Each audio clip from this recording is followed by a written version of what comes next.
Shalom, apa kabar semuanya? Shalom. Eh, kalau kalau ada kendala audio atau suaranya kurang bagus, tolong ada yang komplain, atau kalau suaranya bagus, yang saya lihat angkat jempolnya. Oke. Puji Tuhan. Shalom semuanya. Salam sejahtera di dalam kasih Tuhan. Lama tidak jumpa dengan saudara-saudara yang ada di Zoom ini, baik yang ada di mana ya, ini ada di Bali, ada di Jakarta, ada di Bandung, ada di Surabaya.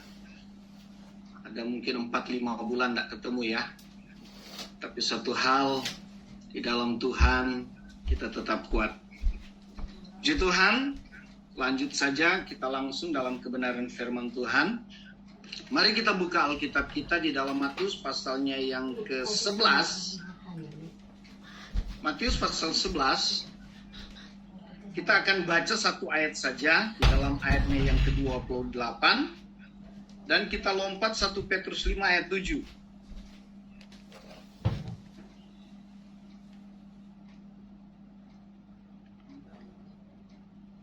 Matius pasalnya yang ke-11 ayatnya yang ke-28 dan 1 Petrus 5 ayat 7. Demikian bunyi firman Tuhan. Marilah kepadaku semua yang letih lesu dan berbeban berat. Aku akan memberikan kelegaan kepadamu. Kita lompat di dalam 1 Petrus 5 ayat 7. Serahkanlah segala kekhawatiranmu kepadanya, sebab Ia yang memelihara kamu. Puji Tuhan.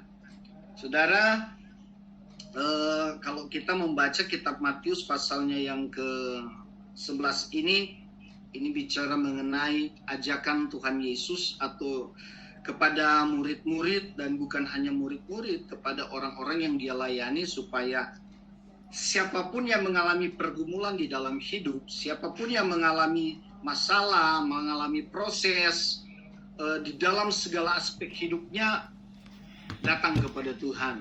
Saudara, sebagai anak Tuhan, sebagai orang percaya, saya mau berkata bahwa kita memang kadang memenuhi panggilan Tuhan.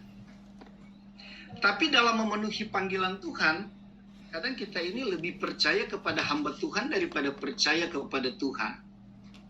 Kenapa saya katakan demikian? Kita lebih percaya kepada hamba Tuhan daripada percaya kepada Tuhan. Karena kadang Tuhan sudah ngomong jelas lewat firman di dalam kehidupan kita secara pribadi. Tapi kita masih ingin tahu, apa sih spesifiknya kalau hamba Tuhan yang bicara? Sehingga saudara, kita kadang menjadi salah di hadapan Tuhan. Karena apa? Karena kita ini fokusnya ke hamba Tuhan, bukan fokusnya kepada Tuhan. Saudara, hamba Tuhan itu dalam konteks pemakaian Tuhan, ada karunia-karunia yang diberikan Tuhan secara spesifik. Ada yang diberikan Tuhan karunia secara supranatural dalam arti kesembuhan ilahi. Ada yang Tuhan kasih karunia kepada hamba Tuhan itu lewat penyampaian firman. Ada yang Tuhan berikan kepada hamba Tuhan itu karunia mungkin nubuatan, dan lain sebagainya. Ada banyak karunia. Jadi hamba Tuhan itu tidak dapat karunia yang secara universal banyak, tidak. Tapi ada spesifikasi. Nah saudara, kita kembali ke firman Tuhan kita tadi, bicara bagaimana mengenai Yesus memanggil kita supaya kita datang kepada Dia yang akan memberikan kita kelegaan ketika kita mengalami beban berat. Saudara, perhatikan baik-baik di dalam ayatnya yang ke-28 ini, beban berat seperti apa di sini dikatakan, marilah kepadaku semua yang letih, lesu dan berbeban berat. Kita lihat dulu letih, lesu. Letih, lesu itu hampir identik. Karena kalau letih, lesu itu bicara kelemahan tubuh, bicara kecapean. Kalau mungkin letih lebih condong kepada orang yang habis kerja berat, habis beraktivitas sampai akhirnya dia kecapean. Kalau lesu mungkin dia sedang mengalami kelemahan secara tubuh dalam arti dia sakit sehingga dia mengalami kelemahan tubuh. Nah, kita melihat di sini ya, saudara mungkin seringkali mengalami ini letih lesu. Tapi yang lebih berat dari semua itu, Beban berat. Nah, beban berat di dalam kehidupan saudara, saya tidak tahu beban berat saudara apa. Beban berat saudara, apakah itu beban pekerjaan? Apakah itu beban rumah tangga? Atau beban ekonomi? Dan lain sebagainya, saya tidak tahu. Saudara yang tahu sendiri. Saudara tahu beban saudara seperti apa, beban hidupmu seperti apa. Tapi ada satu beban yang paling berat yang saudara mungkin sangat sulit untuk mengatasinya, yaitu beban pikiran. Coba saudara renungkan hidupmu, apa yang sedang menjadi beban pikiranmu. Sudah mencakup yang saya katakan tadi, semuanya sudah mencakup, karena semua itu akan masuk ke dalam pikiran kita. Sehingga kehidupan kita ini tidak bisa bergerak keluar dari jalur ini, dan kita akhirnya terbelenggu dengan ini masalah. Nah, saudara perhatikan baik-baik bagaimana Tuhan panggil kita untuk berikan kelegaan kepada kita. Saya mau berkata kepada saudara lewat kebenaran firman Tuhan pada pagi hari ini, bahwa Tuhan peduli dengan hidupmu, Tuhan peduli dengan keluargamu, Tuhan peduli dengan segala apa yang ada di dalam kehidupanmu. Tuhan peduli. Karena apa? Karena kita ini sudah ditebus oleh Tuhan dengan darah. Kita menjadi anak-anak milik kepunyaan Tuhan. Jadi berarti kalau kita sudah menjadi milik kepunyaan Tuhan, Tuhan punya wewenang penuh, bertanggung jawab untuk hidup kita dalam segala hal. Itu sebabnya tadi saya katakan, tapi kadang kita ini lebih percaya kepada manusia, lebih percaya kepada hamba Tuhan, daripada lebih mempercayai Tuhan. Ingat, ketika Tuhan menekankan supaya kita mempercayai Tuhan, berarti kita harus sepenuhnya bergantung, berharap hanya kepada Tuhan. Nah, saudara perhatikan di sini. Marilah kepadaku semua yang letih lesu dan berbeban berat, aku akan memberikan kelegaan kepadamu. Saudara, beban pikiran adalah sesuatu hal yang paling berat di dalam kehidupan anak-anak Tuhan. Siapapun dia, mau dia orang miskin kah dia, mau dia orang kaya kah dia, mau dia punya jabatan kah dia, atau tidak punya jabatan, pasti punya beban pikiran semuanya. Tapi semua itu menuju kepada satu hal, yaitu masa depan, hari depan. Saudara perhatikan baik-baik. Coba kita lihat Matius pasal 31 ayatnya, yang Matius pasal 6 ayat 31, maaf. Matius pasal 6 ayat 31.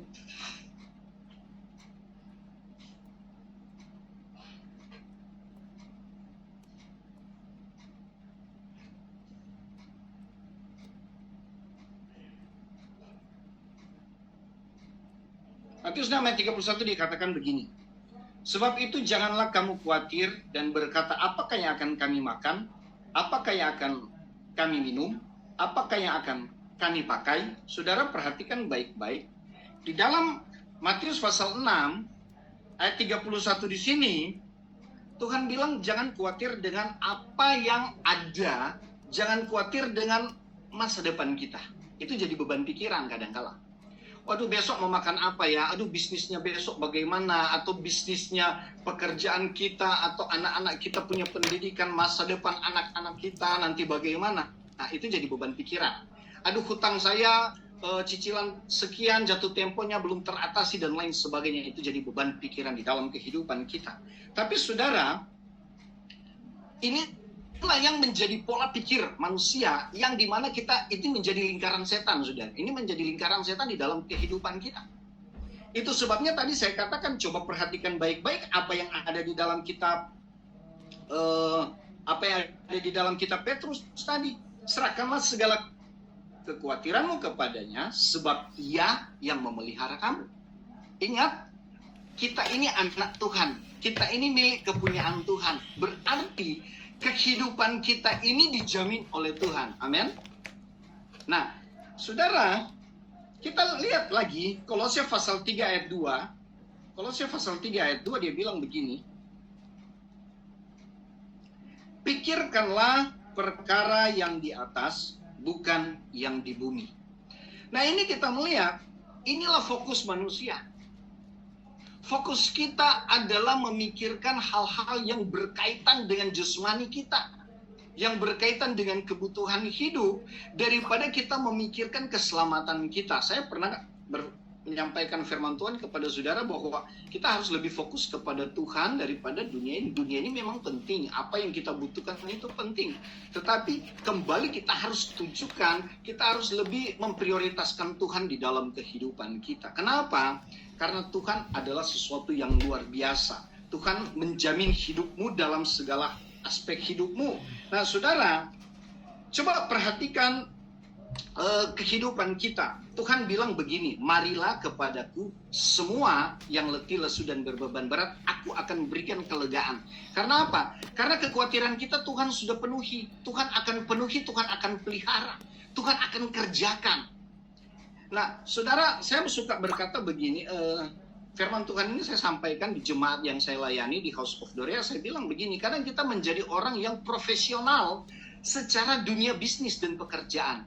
Saya mau bertanya, saya tahu di jemaat-jemaat yang ambil bagian saat ini punya profesi masing-masing, punya pekerjaan masing-masing, dan saudara pasti profesional dalam pekerjaannya.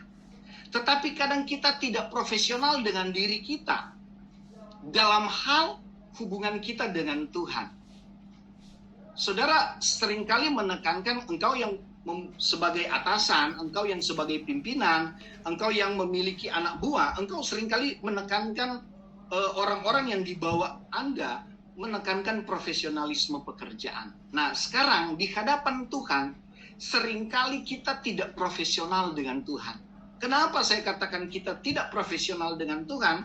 Ya ini, ayat yang ke-28 ini. Tuhan bilang, mari kepadaku semua yang letih lesu dan berbeban berat, aku akan berikan kelegaan. Tetapi seringkali kita datang sama Tuhan, kita serahkan pergumulan masalah kita kepada Tuhan, tapi setelah kita selesai serahkan semua pergumulan, seperti saya ambil ini gelas, saya serahkan itu sama Tuhan, ini gelas ini bicara masalah beban yang tidak mungkin saya pegang terus-menerus begini, akhirnya saya serahkan sama Tuhan. Setelah saya sudah serahkan sama Tuhan, kekhawatiran datang dalam hidup saya. Akhirnya saya ambil lagi ini gelas. Saudara, kalau saudara punya karyawan seperti ini, yang saudara kasih tugas ke dia, tanggung jawab pekerjaan, itu adalah kerjaannya dia, lantas tiba-tiba dia datang kepada saudara, ngomong begini, Pak, saya tidak kuat, saya tidak mampu. Kira-kira bagaimana perasaan saudara? Nah, inilah perasaan yang Tuhan alami, bahwa seringkali hidup kita yang serahkan sama Tuhan, tapi kita tidak percaya sama Tuhan. Atau enggak, bahkan kita yang berikan tugas itu, tapi kita sendiri yang tidak mempercayai orang itu. Nah, itu yang Tuhan tidak kehendaki dari kehidupan kita. Itu sebabnya saya katakan tadi, kita harus profesional secara rohani hidup kita ini dengan Tuhan.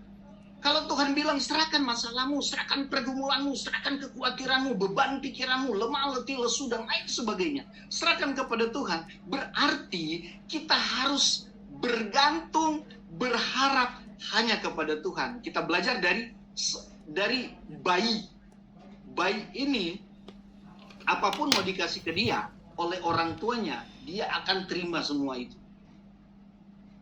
Kalau dia tidak mau, baru dia nangis. Kalau dia tidak mau, baru dia nangis. Tetapi selama dia lapar, dia apapun yang mau dikasih, mau itu racun, sekalipun kalau orang tua kasih itu, dia akan makan.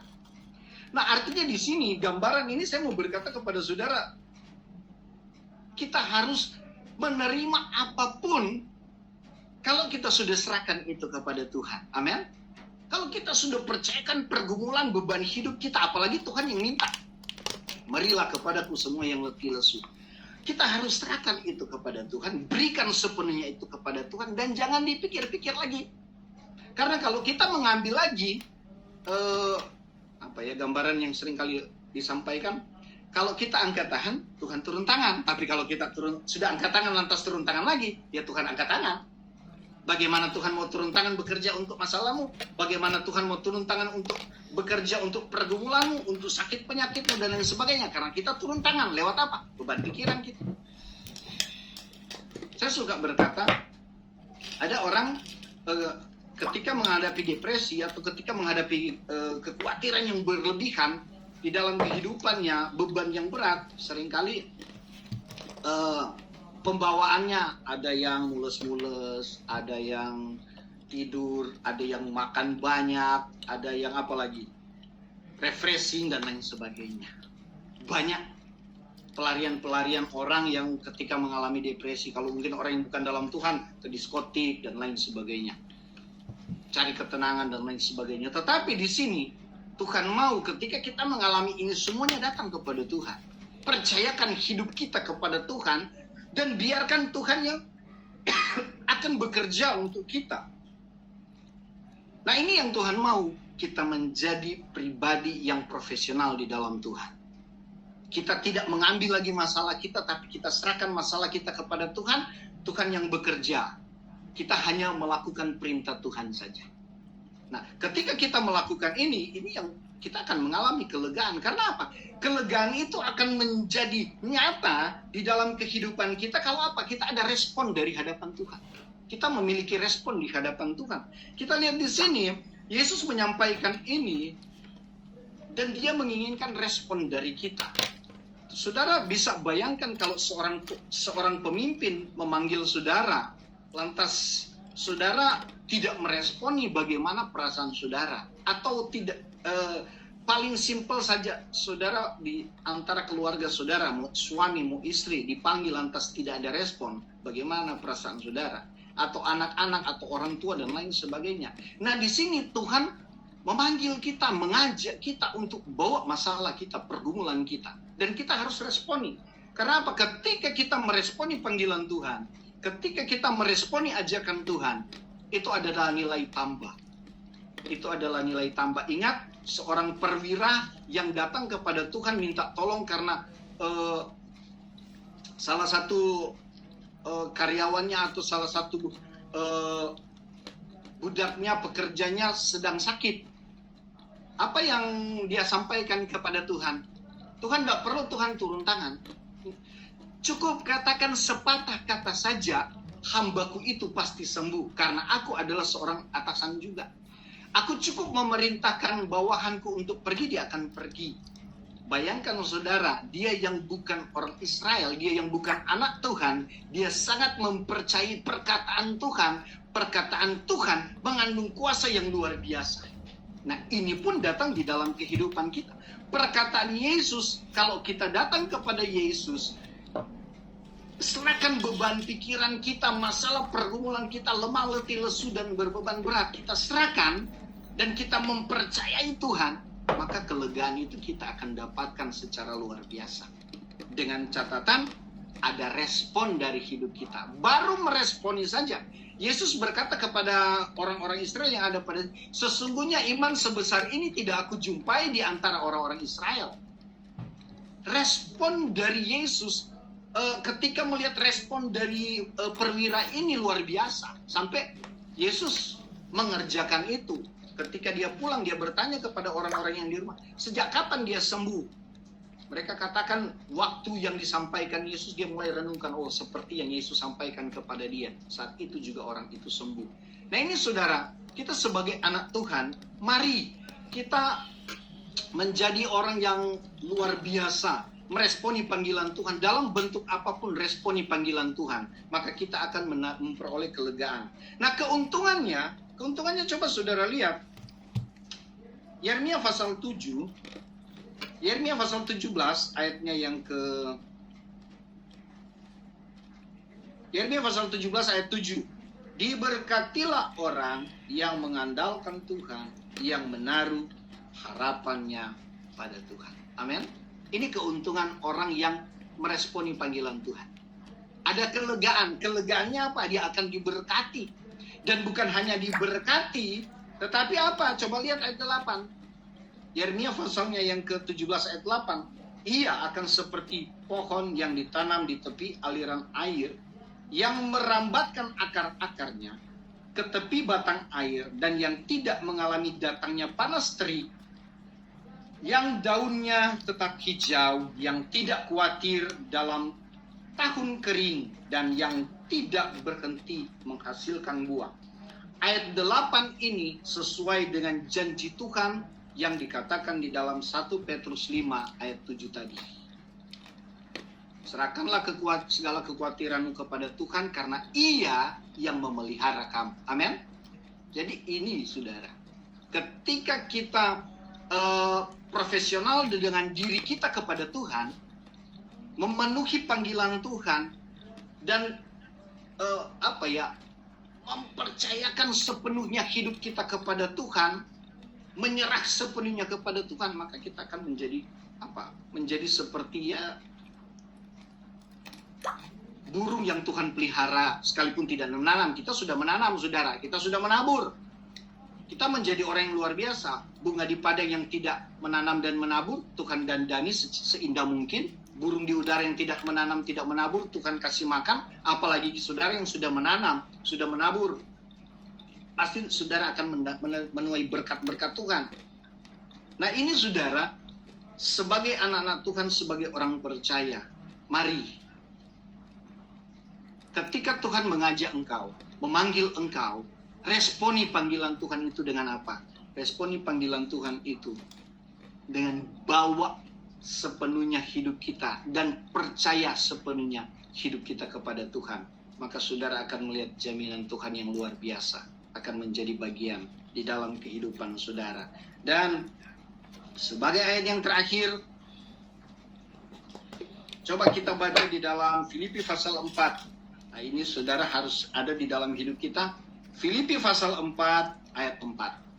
Filipi pasal 4 ayat 4 dia bilang begini. Bersukacitalah senantiasa dalam Tuhan. Sekali lagi kukatakan, bersukacitalah. Kalimat ini adalah kalimat seruan. Berarti harus diserukan. Dengan kata lain, ini menjadi seruan saya sebagai hamba Tuhan kepada jemaat-jemaat Tuhan. Apapun pergumulanmu, apapun masalahmu, bersukacitalah di dalam Tuhan. Seberat apapun bersukacitalah, karena Tuhan menjamin hidup kita. Tuhan memelihara hidup kita. Kita sudah meresponi panggilan Tuhan. Kita belajar dari doa Daud. Doa Daud memuji Tuhan, memuliakan Tuhan, baru dia menyampaikan pergumulannya. Kalau dia sudah menyampaikan pergumulannya, dia tidak akan ungkit-ungkit lagi. Dia biarkan Tuhan yang berkarya. Itu sebabnya saya katakan mari, apapun masalah pergumulanmu, tetap bersukacita. Ada lagu lama. Dalam suka dukaku kan tetap tersenyum, diolok dihina ku kan tetap tersenyum, dan seterusnya dan seterusnya. Dengan kata lain, mari bersukacita di dalam hidupmu. Karena apa? Ketika kita menggambarkan sukacita, itu kita sedang beriman bahwa Tuhan sedang bekerja di dalam pergumulan hidup.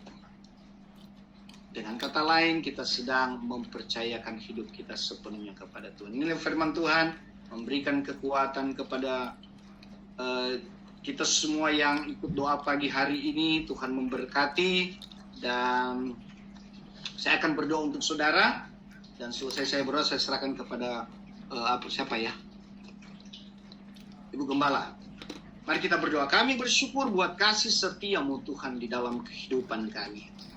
Kami sudah mendengar renungan kebenaran firman-Mu, mengajar kami untuk datang kepada Tuhan ketika Tuhan memanggil kami. Pergumulan masalah kami hanya mau serahkan kepada Tuhan. Dan kami sepenuhnya hanya berharap kepada Tuhan, bergantung kepada Tuhan. Karena hanya Tuhan yang mampu memberikan kelegaan di dalam kehidupan kami. Dunia tidak bisa memberikan seperti yang Tuhan berikan. Itu sebabnya Tuhan berkati kami semua, berkati umat-umat Tuhan, dimanapun mereka berada saat ini, lewat pelayanan Zoom hari ini, jangkau di dalam nama Tuhan Yesus. Firman yang sudah kami dengar ini meteraikan, menjadi rema dari kehidupan umat-umat Tuhan, jemaat Tuhan. Di dalam segala aktivitas jemaat-jemaat Tuhan, di dalam rumah, di luar rumah, di pekerjaan mereka, di kantor, di kendaraan. Tuhan memberkati, dan apapun yang menjadi beban di dalam kehidupan mereka, pergumulan, mereka merasa letih, lesu dengan hidup ini. Tetapi ketika mereka datang kepada Tuhan, meresponi panggilan Tuhan, Tuhan akan menjamin kehidupan mereka. ada kelegaan. Dan bukan hanya kelegaan Tuhan berikan juga mereka pemeliharaan di dalam kehidupan mereka. Dan mereka bersuka cita di dalam Tuhan. Terima kasih buat kebenaran firman-Mu, meteraikan ini, memberikan kekuatan baru. Hamba-Mu sudah selesai berbicara Tuhan. Kembalikan hikmat, kekuatan, urapan baru di dalam kehidupan hamba-Mu. Memberkati kami semua yang sudah mendengar kebenaran firman Tuhan lewat doa pagi ini. Di dalam nama Tuhan Yesus, kami sudah berdoa dengan penuh ucapan syukur. Haleluya. Amin.